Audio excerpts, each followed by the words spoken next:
নমস্কার, আমি প্রমিলার রান্নাঘরে তোমাদের সবাইকে স্বাগত। আমার আজকের রেসিপি সজনে ফুলের চচ্চড়ি। আশা করি রেসিপিটা তোমাদের খুব ভালো লাগবে। চলো দেরি না করে শুরু করি আমার আজকের রেসিপি। এখানে দেখো সজনে ফুল নিয়ে নিয়েছি, বেশ পরিষ্কার করে বেছে ধুয়ে নিয়েছি। এই ফুলের না অনেক গুণাগুণ, 10 থেকে 15 রকমের রোগ প্রতিরোধ করে। তাই এই ফুল যদি মাঝে মধ্যে খাওয়া যায় আমাদের অনেক রকমই অসুখ কিন্তু কমে। তো এটা 12 মাসে সজনে ফুল 12 মাসেই থাকে, তো মাসে যদি একদিন করেও খাওয়া যায় তাও কিন্তু আমাদের কাজে আসে। চলো এই ফুলের জন্য কি কি সবজি নিয়েছি চচ্চড়িতে দেবো দেখিয়ে দিই।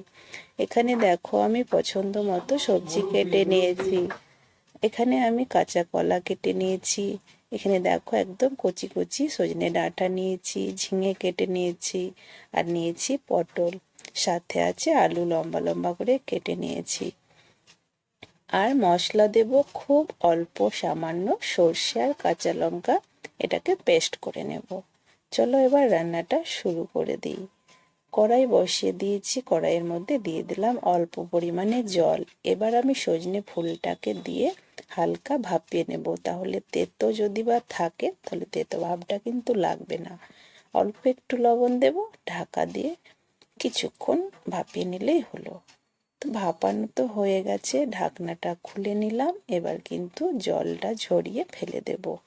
এবার রান্নাটা শুরু করে দেব। কড়াইটা পরিষ্কার করে নিয়েছি। এবার আমি দিয়ে দিলাম এতে সর্ষের তেল। তেলটা খুব ভালো মতো গরম হয়ে গেছে, তাতে ফোড়নে 2টো তেজপাতা, একটা শুকনো লঙ্কা, হাফ চামচ মতো 5 ফোড়ন দিয়ে খুব ভালো করে ফোড়নটাকে ভেজে নিতে হবে।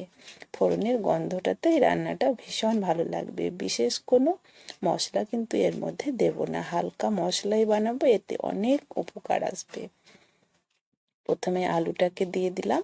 আলুটাকে একটু নাড়াচাড়া করে নিয়ে তারপর পটলটা দেব।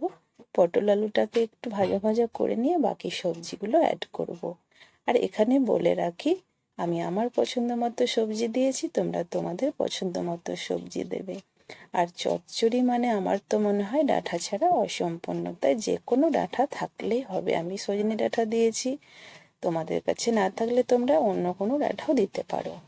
এবার দেখো বাকি সবজিগুলো দিয়ে খুব ভালো করে আবারও 1 মিনিট ভেজে নেব। আলু পটলটাও 1 মিনিট মতো ভেজে নিয়েছি। হালকা কালার চলে আসার পরে বাকি সবজিগুলো দিয়ে একটু ভেজে নিচ্ছি। এখন লবণ দেব না, লবণ দিলে ঝিঙে থেকে কিন্তু জল বেরোতে শুরু করবে। তো খুব ভালো মতো ভাজা কিন্তু হয়ে গেছে, তোমরা দেখে বুঝতে পারছো। এর থেকে বেশি ভাজার আর দরকার নেই। এবার কিন্তু এর মধ্যে লবণ, হলুদ, বাকি মশলাগুলো দিয়ে দেব। এই রান্নাটা ভীষণ ভালো লাগে হালকা মশলায়। দেখো এখন দিয়ে দিচ্ছি স্বাদ মতো লবণ, আর কালারের জন্য একটু হলুদ গুঁড়ো। আর যে মশলাটা আমি বেটে রেখেছিলাম সেই মশলাটা দিয়ে দেব। সর্ষে, কাঁচা লঙ্কা, এখানে আমি 1 চামচ মতো আদা রসুন পেস্টও ব্যবহার করব, ব্যাস। আর কিন্তু কিছু মশলা দেব না। খুব ভালো করে মশলাটাকে মিশিয়ে দিচ্ছি। গ্যাসের আঁচটাকে এখন একটু মিডিয়ামে রেখে এই কাজটা করছি। তো সর্ষে খুব বেশি ভাজার দরকার নেই, তো মোটামুটি এখানে ভেজে নিয়েছি। এবার আমি আদা রসুন পেস্টটা দিয়ে দিচ্ছি। আদা রসুন পেস্ট দিয়েও আদা রসুনের গন্ধটাকেও একটু মেরে নেব কয়েক সেকেন্ড নাড়াচাড়া করে, তাহলে কিন্তু এই আদা রসুনের গন্ধটা চলে যাবে। এখানে কিন্তু আমি ঝালের জন্য একটু লঙ্কা গুঁড়ো ব্যবহার করছি, যদিও কাঁচা লঙ্কা কিন্তু বেটে দিয়েছিলাম। ঝালটা তোমরা তোমাদের নিজেদের মতো করে দেবে, কে কতটা পছন্দ করো। লঙ্কাটা দিয়ে আবারও নাড়াচাড়া করে নিলাম। এবার একটা টমেটো ওপর থেকে দিয়ে গ্যাসের ফ্লেমটাকে কমিয়ে রেখে ঢাকা দিয়ে আমি 1 মিনিট রেখে দেব। এতে করে আলুটা অনেকটাই নরম হয়ে যাবে। আর বাকি সবজিগুলো তো এমনিতেই নরম, ডাঁটাটাও কচি আছে। দেখো ঝিঙে থেকে জলটা বেরিয়েছে, জলটাকে কিন্তু আমাদের এভাবে কষিয়ে কষিয়ে শুকিয়ে নিতে হবে। এখন কিন্তু আমি সজনে ফুলটা দিয়ে দেব। সজনে ফুলের জলটা কিন্তু ঝরিয়ে রেখেছি। ফুলটা দিয়ে কয়েক সেকেন্ড নাড়াচাড়া করে নিচ্ছি। আর আমি ফুল দেওয়ার পরে আবারও 1 মিনিট মতো ঢাকা দিয়ে আঁচ কমিয়ে রেখে দেব। এটা না রাখলেও চলবে, তোমরা একটু কষিয়ে নিয়ে জল দিয়ে দিতে পারো। তো আমি 1 মিনিট ঢাকা দিয়ে রাখলাম, এতে করে দেখো অনেকটাই জল বেরিয়ে গেছে। এই জলটা কিন্তু এভাবেই হাই আছে জলটাকে শুকিয়ে নেব কষিয়ে কষিয়ে।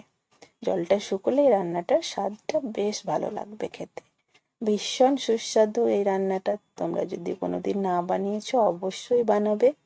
12 মাসে এই সজনে ফুল তো থাকেই বাড়িতে, যাদের না থাকে তারা বাজার থেকে কিনেও পাবে এই ফুল। তো এখন দেখো জল দিয়ে দিলাম, সর্ষের বাটিটা ধুয়েও জল দিয়ে দিলাম। খুব একটা জল এখানে বেশি লাগবে না, সব সবজি মোটামুটি সেদ্ধ হয়ে আছে। হালকা মাখো মাখো জল দিয়ে ঢাকা দিয়ে 3-4 মিনিট রান্না করে নেব মিডিয়াম আছে, তাহলে কিন্তু আমাদের সজনে ফুলের চচ্চড়ি একদম রেডি হয়ে যাবে। আমি কিন্তু ঠিক 4 মিনিট পরে ঢাকাটা খুলে নিলাম। রান্নাটা একদমই রেডি হয়ে গেছে, এইটুকু ঝোল থাকবে, একটু নাড়াচাড়া করে নেবে, তাহলে একটু গ্রেভিটা ঘন ঘন হবে, রান্নাটা এরকমই মাখো মাখো হবে। আর গ্যাস অফ করে আমি নামিয়ে নেব। আশা করি ভালো লেগেছে, ভালো লাগলে অবশ্যই লাইক শেয়ার করো। আর আমার চ্যানেলে নতুন হয়ে থাকলে প্লিজ চ্যানেলটাকে সাবস্ক্রাইব করে দিও। আর কেমন লেগেছে আমার রেসিপিটা অবশ্যই কমেন্ট করে জানাবে। আজকে এ পর্যন্ত, ভালো থেকো।